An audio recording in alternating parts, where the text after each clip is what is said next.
And that's why in many systems of thinking the world is conceptualized as a battle between good and evil, and it's an appropriate conceptualization. It's a meta conceptualization, and the culture is the wise king and the tyrant, and that's always the case, and you're always stuck with that, because as an individual with your negative side and your positive side, your negative side is the resentful side that is irritated at the limited conditions of being and the suffering that entails, and its arbitrary and unfair nature. And no wonder, like, that side has a case to make. It's not trivial.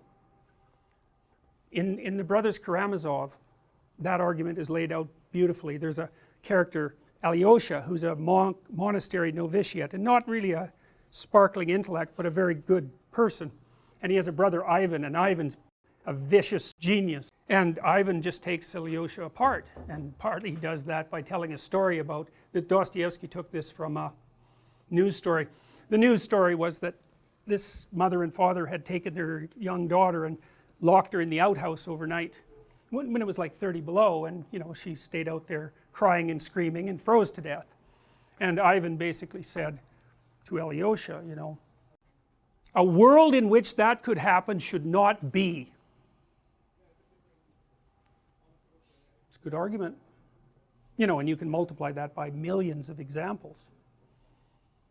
So the part of us that is opposed to being and resentful, it's got a point, man.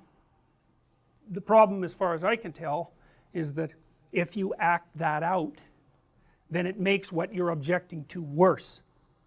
Now, you might be happy about that, and you might think, well, people couldn't be consciously pursuing that, but yes, they can.